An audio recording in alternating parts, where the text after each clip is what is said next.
Madison, Wisconsin is as good as it gets if you are like me and you love the college sports. This is the Jump Around with Jim Rutledge and Pablo Iglesias, streaming live on the ESPN Madison YouTube channel. Dancing down the sidelines, and they catch him now. The Badgers answer instantly.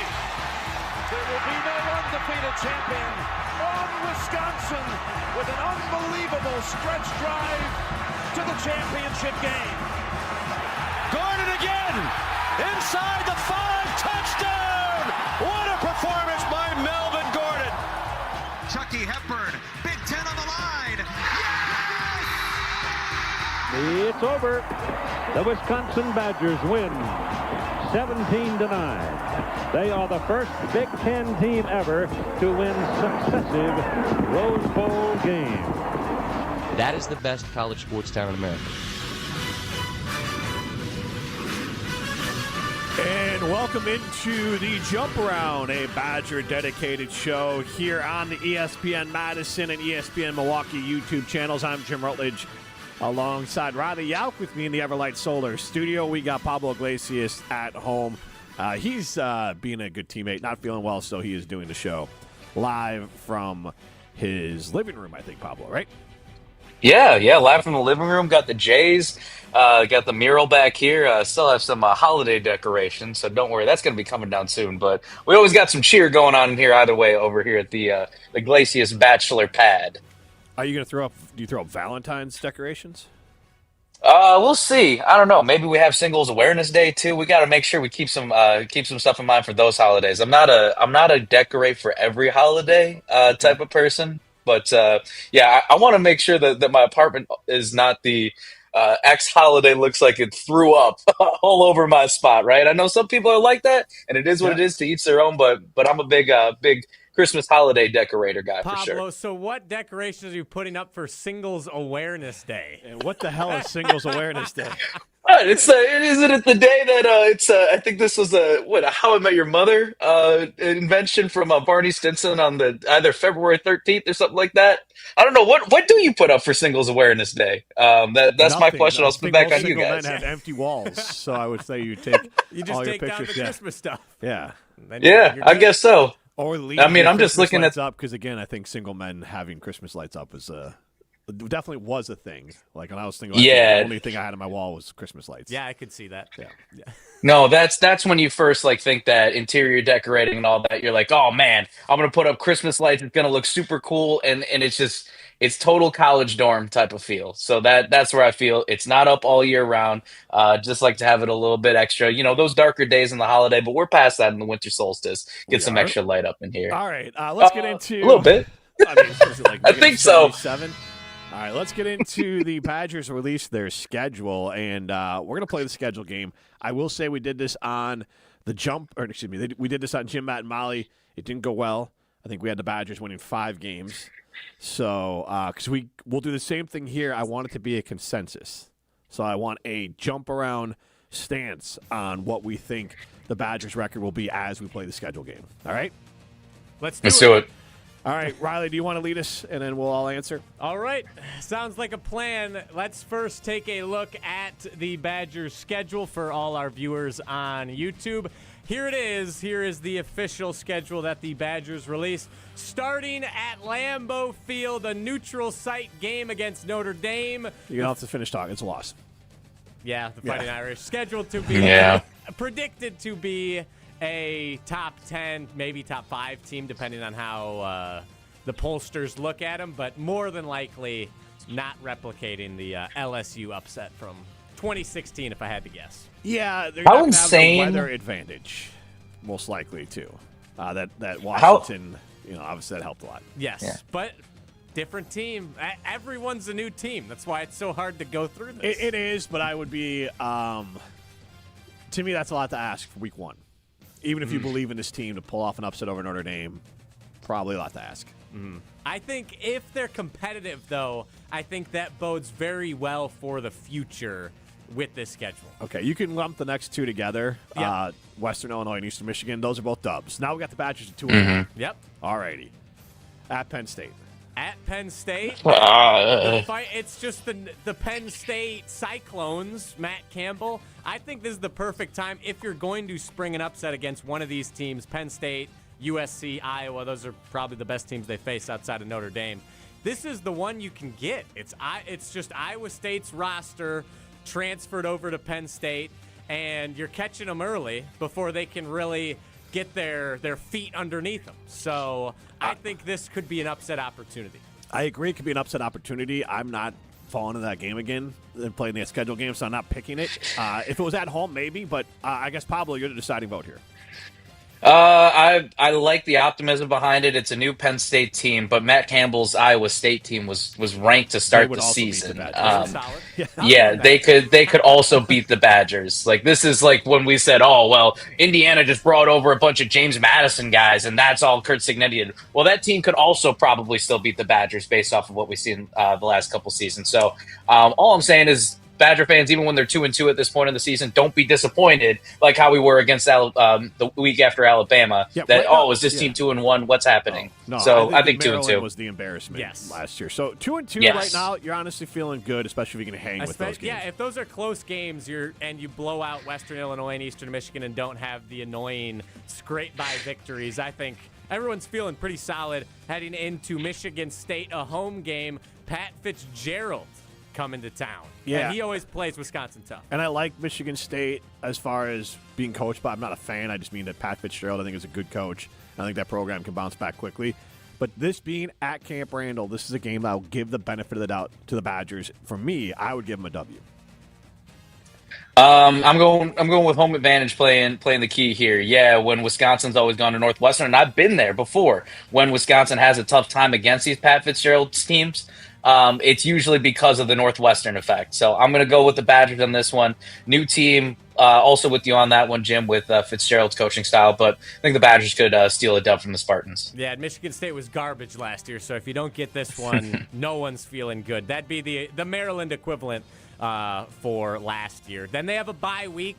Then they head to the Rose Bowl or potentially SoFi Stadium if UCLA can get that figured out to play at UCLA. I think that's another victory. So to me, I don't see the Badgers beating UCLA and USC.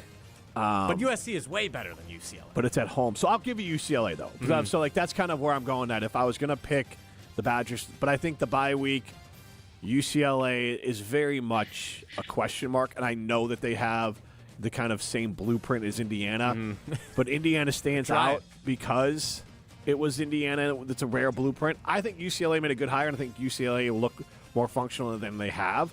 But the Badgers coming off a bye, especially if they beat Michigan State going into that bye, I like winning at UCLA. And I think a lot of Badger fans, including myself, might travel out to that one. I would not sleep on Bob Chesney, the head coach of UCLA. I was listening to some of my colleagues that I used to work with over in LA, and I think they make some good statements of, yes, he was with James Madison 24-25, but even before then, he is very much like Curt Cignetti, knows how to build those programs up from the Division II, from the Division III, all of those levels. So I would just say don't look past UCLA.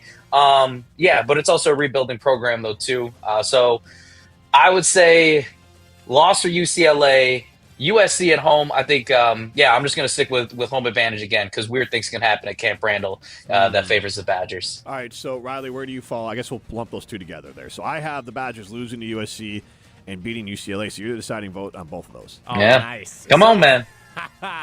Beating UCLA, and then you got a chance at a 3-game win streak coming home to USC. If they move it to a Friday, an extra day of rest, I think the Lincoln Riley teams have underperformed. Wisconsin gets the job done in both of those games against the California teams, avenging their last loss to the Trojans. Wisconsin wins both UCLA and home against USC. So where does that have them on victories now? Is that 5? Yep. So now they're 5-2. Only losses Notre Dame and Penn State. Heading into a Halloween matchup at Kinnick Stadium. Yep. Which I don't like. No, that's a loss. No. I cannot pick them to beat Iowa anymore. We can move back. It's just not going to happen until they do it. Until at least I just want to see them be competitive with Iowa again. Match the physicality and get it back to where it was, where you're losing a 17-14 game rather than a 37-3 game. So right there, that gets 5 wins, right? Yep, 5 and so 3. I think we all can agree, and just correct me if I'm wrong so we can move on to the next one. Maryland, Purdue, Minnesota. I think if you want to be optimistic, they win all 3. I think realistically they win 2 out of those 3. So that's 7 or 8 wins right there. Yep. So, Pablo, do you think I know Riley's got them winning all 3 of those. So, Pablo, you're the decider on this one. It doesn't even matter which game. Do you have them winning all 3 of those games or 2 out of those 3 games between at Maryland, at Purdue, home Minnesota? I think you see a clear path of winning all 3 of them. The simple thing is just do your job. There's no other way around it. We've seen this team and how they played to their competition, and sometimes we've seen them play above competition when we didn't expect them to. So just go in there, do your job. I think you're going to, hopefully, let's all keep our fingers crossed, that you know who you are well into this point into the season, and you get the job done. You end the season on a 3-game winning streak, and you're back into the bowling territory. And I'd say, too, for Iowa, real quick, Halloween, no matter what, it could be any time of the year. Kinnick Stadium's a tough place to play. I've been on those sidelines before, and they are on top of you. Halloween weekend's just going to get weird, and Iowa City's going to be all over these fans, and there's just going to be that type of electricity, that type of energy for the Hawkeye fans that I think it's just hard for any team to overcome. All right, so that's 8 wins. I would go up to 7, but as a show, we will go with 8. Yep, 8 and 4. All right. And I think that is what you have to be right now. Like, with the expanded Big Ten schedules, it's not going to get any easier for Wisconsin. This is the easiest schedule you could possibly get, probably, with how they split up the schedules. So if Fickell can't get 8 wins this year, I don't think he's ever going to get 8 wins at Wisconsin. This has to be the year to turn it around. I think they will, but you got to do it. Do you fire him if he gets less than 8? If 7, I keep him, but I'm not happy. 6, he's got to go. You can't. With this schedule, you cannot get less than 7 wins. I agree. All right. I have from the private talking text line real quick, Chris and Lodi. Wisconsin's 12 regular season opponents finished with a combined record of 69 and 79 last season. 7 of the opponents were under 500 last year, too. So I'm with Riley on that one. You got to make sure, again, like I said, do your job, take care of business, and it's not even collect or string as many wins together, but get those 8 dubs, man. It's right there for you for the taking. All right, let's talk about Badger hoops. Coming off of kind of a bad loss to USC, the Badgers are able to pull out what could have been an ugly loss at home to Minnesota. John Blackwell, the star of the game. Nobody played well against Minnesota, but you can look at this, and this is going to shock you guys, that being down 20 and still winning the game can be a sign of concern, or it can be you can look at a glass half full, and the Badgers were able to pull that game out. That's why I'm looking at it. I think this Badger team, you're going to have clunkers. These are still college kids. It's still just weird. The fact that they were able to pull out of a clunker and move it towards the direction of winning that game, to me, tells me that this Badger team will get seeded high enough to set themselves up, and they're going to be a Sweet 16 team. That's the standard I've set for Badger hoops under Greg Gard. He hasn't really met it. And so I think he can. I think this team can. I think this is honestly a better basketball team than they had last year. So as far as depth and better assembled. So I think this team, despite falling behind to Minnesota, the fact that they came back and won when nobody looked like they were playing their best ball, to me tells me that this Badger team is still a Sweet 16 caliber team. That's the expectation I have from them. Jim, what makes you say that this year's team is a better team objectively than last year's team, despite with how they played thus far? Well, I mean, beating Michigan's a pretty big feather in the cap. I think last year's team, like most Badger teams, they peak early. And this year's team, I think they are finding their stride later in the year. And I think this team is deeper. So, and they're not as reliant on last year was Tanjay. This year you have Blackwell, you have Boyd, and you have Winter who can all score. Rapp can score a little bit. Rhodey. So you have other guys that you can count on to put the ball on the floor and score.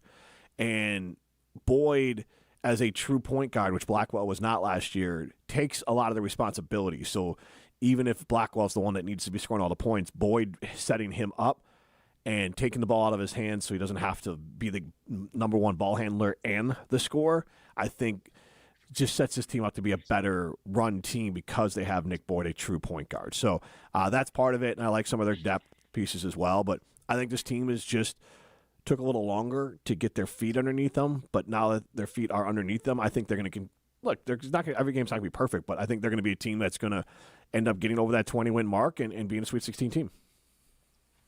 Yeah, I'm looking at. I just can't help but look at how last night went. Granted, yeah, it's awesome when you pull out when your opponent has an 89% chance of winning at halftime, and you're down by a pretty solid margin, and then you come back and win this one by 4 on your home court. I think it's good, but I said this earlier to you guys is that I don't know if I could bet in this very moment that this team is going to be a Sweet 16 team, but yet I do agree, Jim, that this team did come in. I think they were significantly better than last season's team because they weren't just this one-dimensional, and I don't want to call him a one-trick pony just because of the emergence of John Tonje. It was awesome to see him take off at that level, but I do feel like that this team is a lot more well-rounded. It's just, unfortunately, the inconsistencies of in the post. I think that's really where things have hurt them this season is that not lack of depth, but, you just don't really see that toughness, I guess, if you will, down low in the post. I want to see guys play big boy basketball down low in the post. This is a new era of basketball in general, but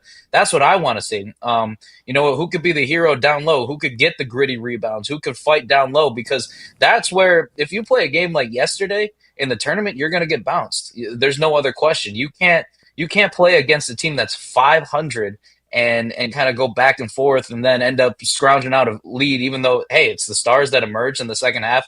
But, I'm not saying it's all gas, no brakes, but you got to find some consistency. And I don't know if I've truly seen that outside of the 6-game win streak, which, hey, credit to them, hats off to that.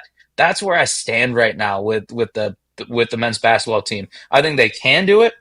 I just want to see now throughout the rest of this month and a half before postseason play rolls around, can they show that they could do it consistently? That's what I really want to see from these guys. Yeah, this team just confuses me personally. Like, I love the resilience they showed last night. I love that they were able to claw back from a 20-point deficit and beat Minnesota. But why are you getting down 20 to Minnesota in the first place? And like Austin Rapp has 3 wide open threes in a row and bricks every single one, then turns the ball over. Like, you're right, Pablo. We don't really have any big men, which is frustrating. Nolan Winter feels like a true 4.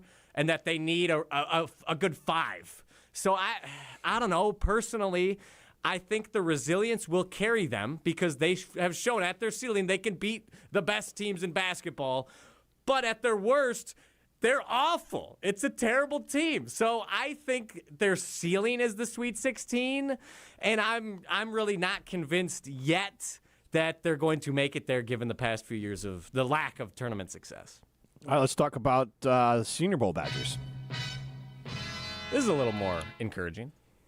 The Badgers have 6 players in senior showcase games, Mason Rieger, Austin Brown, Riley Mahlman, and Lance Mason.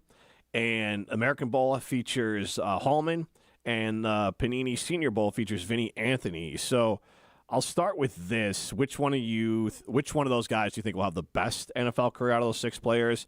I'll go first, and I'll just go with the easy one. I'm always just going to pick the lineman, so I'll go with Riley Mahlman. I do like some of the guys' chances. Vinny Anthony, look, receivers have done more with less college careers, and I have to see what his numbers will end up being.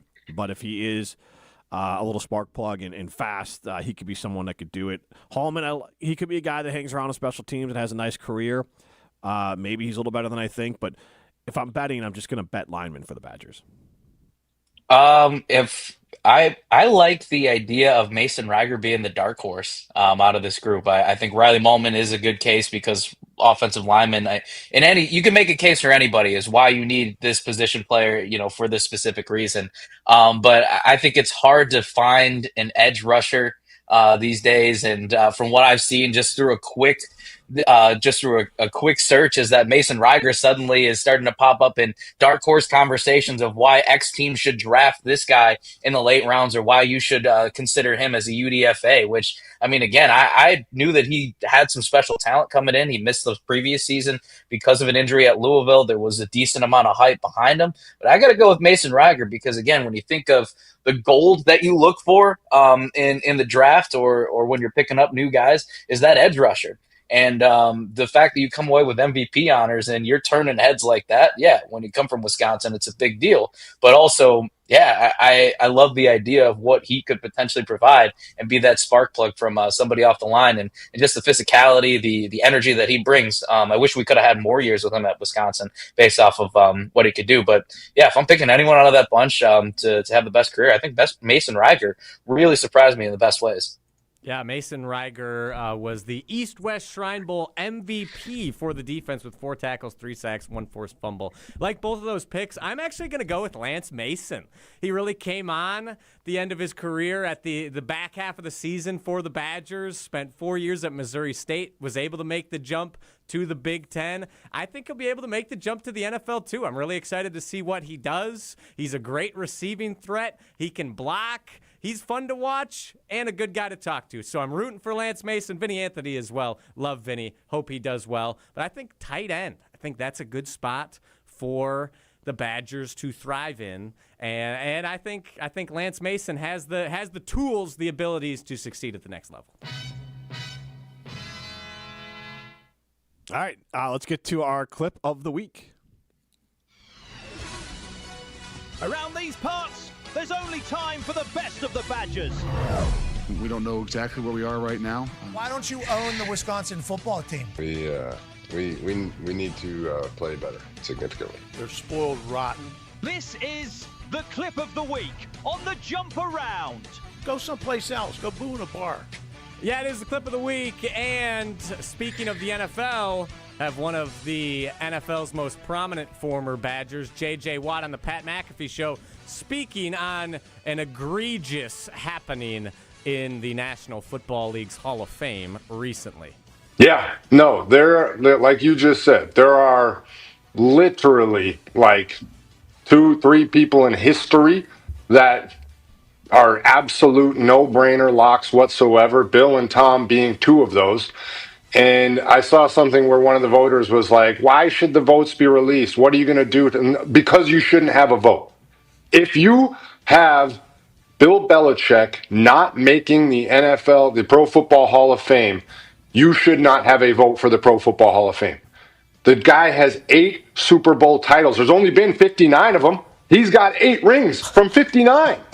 Like, what are you doing? What qualifications do you want? How do you tell the story of the NFL without Bill Belichick? Yeah, if you didn't have him on your ballot, and I get this whole, like, well, there was 3 spots and you can only put, like, I don't care.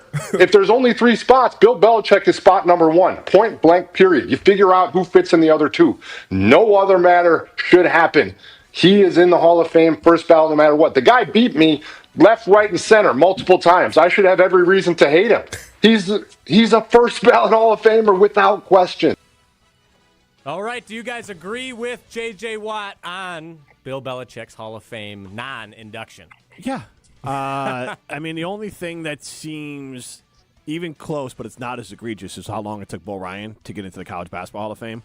That didn't make any sense at all. So that one is on par, and it took longer. But, yeah, Belichick being in the Hall of Fame is a no-brainer. Yeah, I'm with this too. What else does he need to do? Does he need to stand on his head? Does he have to do handstands? Does he have to ride a unicycle or do what Red Panda does at the NBA halftime games? I mean, come on. Like, the amount of Super Bowls that he's got behind, I'm with JJ, I'm with Jim. I think we're all in agreement here that how is Belichick not a first ballot Hall of Famer? I applaud too. I believe it was the Football Hall of Fame board that said anybody could be removed. Any of the voters could be removed if they're found, I don't know, if collusion or whatever the case is, if they're basically voting unethically, which, you know, I don't want to get too much into that speculation. It kind of feels like that, you know what, is this a back and forth of just people just don't like him or whatever the case is, but how can you throw out what he's done and not believe that he is not a first ballot Hall of Famer? I think it's just brutal. Like, how is just genuinely the question for me. All right, let's get to the Twitter portal. It's time for the Badgers Twitter portal. Yeah, it is time to enter the Badgers Twitter portal.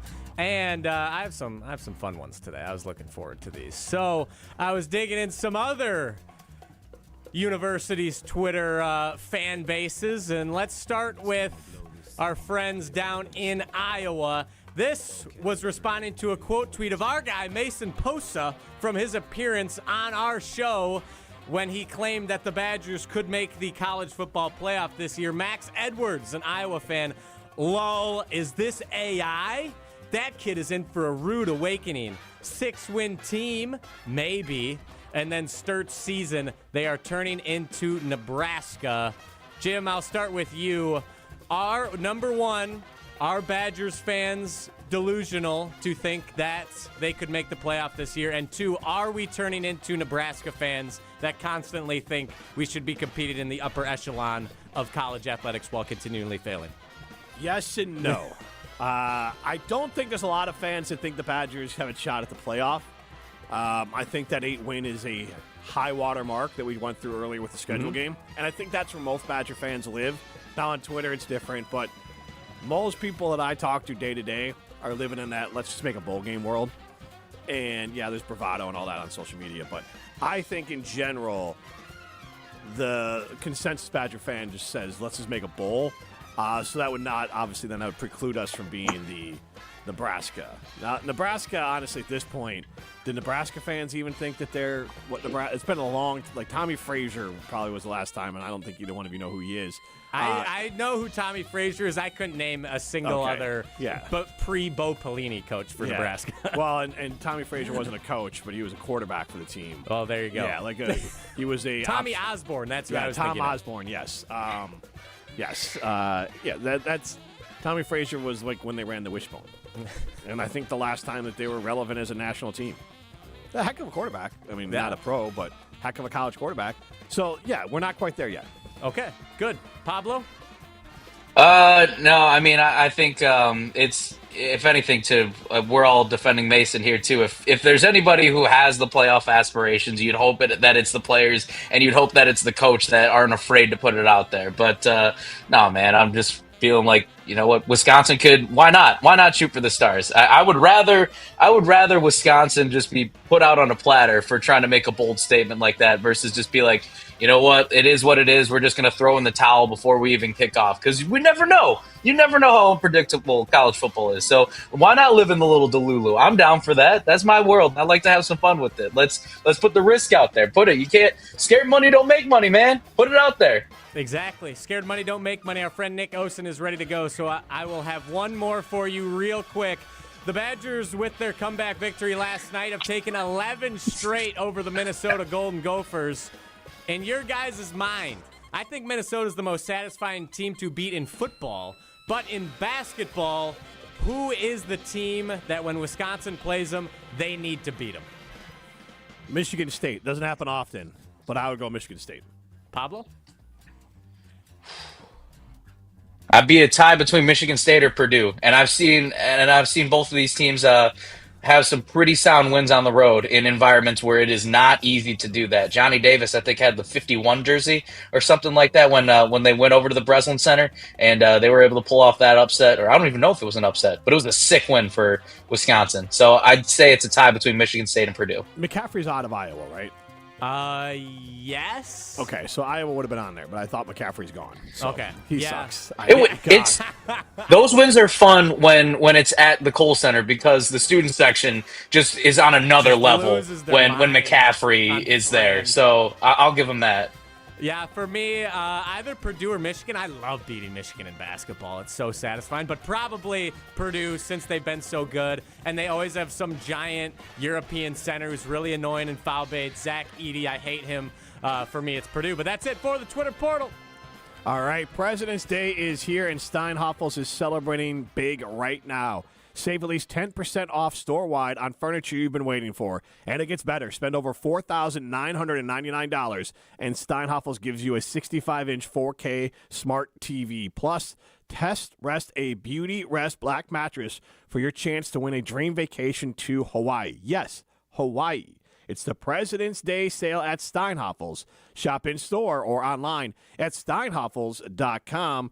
As we talked about it, we had a guest coming up next. Good evening, America. I'm Abe Lincoln with breaking news from Steinhafels. And I'm George Washington, and I cannot tell a lie. Steinhafels' President's Day sale is amazing. You'll save hundreds on all the best brands of furniture. And if you want to upgrade your sleep, The mattress deals are revolutionary. You won't need a powdered wig to feel like royalty. Plus, enjoy 60 months financing. That's 5 years of comfort. So, get into Steinhafels today before this sale is history. All right, we are excited to be joined by Nick Osen. And Nick, thanks for up 24/7 Sports. Nick, thanks for hopping on with us. All right, we can't hear Nick right now, so hopefully. No. What? I think we just heard him now. Nick, do you hear us? No, still not hearing Nick. All right, so we'll figure that out in a second. But we're bringing Nick on to talk about recruiting and kind of talk about, I know there was junior recruiting day coming up, and I want to maybe get his thoughts on the players that Badger fans, not just from the high school level, but also just out of the portal side of things, that Badger fans can notice and be excited about. But we're still not hearing them there, so we will continue to work on that, Pablo. But when we look at this Badger team and the transfer portal, and I'll say this to Nick whenever we are able to get him rolling here, is that I need to actually see the players do something on the field before I'm going to buy any of the hype. So right now, the only players on this football team that I'm believing in are people like Cooper Catalano, Mason Post, Darian Dupree, like the guys who have done something that are coming back. That's who I believe in. Yeah, what I was listening to an interview with Eric Mateos earlier this morning, actually, and I love the idea of you feel like that this should be a simple thing or this should be a confirmed thing, but in terms of how he recruits offensive linemen and what coaches typically do is not just, all right, we could watch the tape and they go to Eric Mateos and like, do we think this is a good guy? He's like, no. Everybody in that building knows if this person can play football, if this guy is a good football guy, but it's more of the X's and O's of, does this guy like football? Which is a wild first question to think about, but he talked about like how, like that, those are the things that you think about. And also I love the idea of Mateos too, bringing in the cold weather and how it's challenged him. And he's like, this reminds me, I'm built for this. I'm built to be around this area. It challenges me to be a tougher guy, and it challenges me to know that I belong in these trenches, and I'm going to coach these guys. So I know we look at all the position players and everything, but I really want to see how this offensive line shapes out, because not only is there a good amount of hype from what he did at Arkansas, but also just in general, that offensive line, when it's clicking, Jim, you and I know from our football teams that we root for as well outside of college, that an offensive line is key. And if you have an offensive line that is clicking, you are in for a good surprise down the road. Yeah, that is. I think Riley's still working on everything there. Or do you? I think we're good to go. Okay. I believe. Okay. Nick, can you try talking again? On our end, it's looking good. No, we're still not hearing you. Okay. All right. So you guys can work on that one more time. The offensive line, you're right, and they've added some players on that offensive line as well, and it is a key for whoever's going to be quarterbacking this team. I'm assuming it's going to be Colton Joseph, but even for the running game and for what Jeff Grimes wants to do, the offensive line needs to continue to improve. I think it took a nice step forward, but it continues to need to climb forward. Well, do you think it's not going to be Colton Joseph? I mean, I think based off of the parade, even though Deuce Adams, it took him a second to sign the contract. I mean, let me ask you that. Do you feel like, are you holding out, not hope, but do you not feel like it's a 100% chance, barring injury and all that it's not going to be Colton Joseph I mean, it's like 90% come the fall? chance. I'm just curious. Yeah, 90%. I mean, Carter Smith's still on the team, so, I mean, maybe he all of a sudden appears out and, develops the ability to throw the forward pass. I'm 90% there. I don't want to say for sure. What a groundbreaking thing if he is able to develop the forward pass. Yes, that would be pretty wild for them to be able to develop the forward pass. Yeah. Right. Do we still working?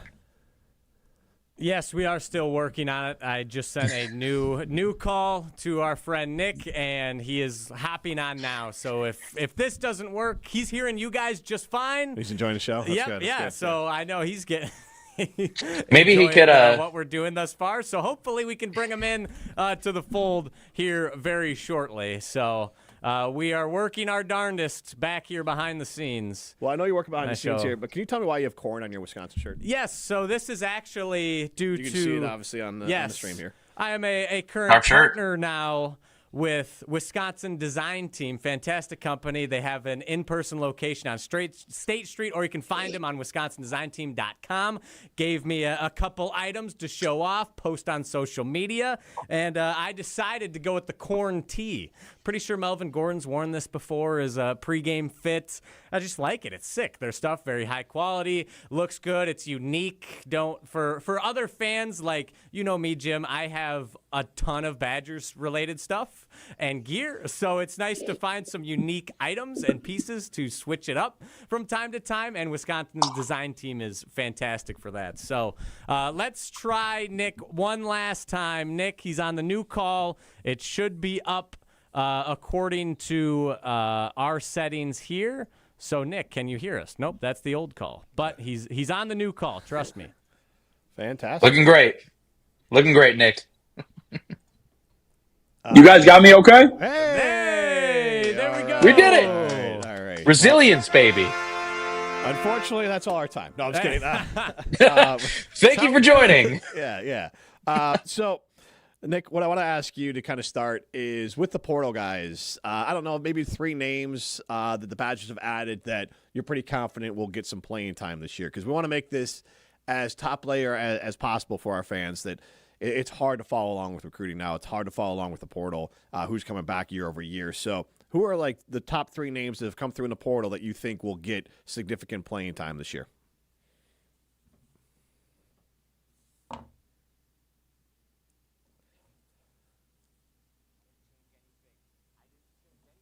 All right. Well, I think I don't know what's going on here. That's weird. So you started to talk and you're gone again. So Riley is completely baffled stupefied. On that. Yeah. Bamboozled. I've touched nothing back here except visually, and I don't understand. We heard you say, "Can you guys hear me?" and now it's gone again. Yeah. I'm frustrated. Yeah, I could tell that. You know what? I think sometimes we just gotta figure out and probably take the L. Maybe we can figure out and get Nick on next week. I know we are going to be talking with Riley Nowakowski next week, but maybe we can do a double guest one next week, because technical difficulties are no fun. No, they're certainly not. I apologize, Nick. We will figure this out and get you on at some other time if we can't hear you. Can you try just one more time to talk, see if we got you? No. All righty. The weather is conspiring. I'm going to blame the weather. Yeah. Conspiring against us today. Disappointing ending. For Riley, Nick, thank you so much. We'll get you next week. And for Pablo Iglesias, I am Jim Rutledge. This has been The Jump Around, a Badger-dedicated show live on the ESPN Madison and ESPN Milwaukee YouTube channels.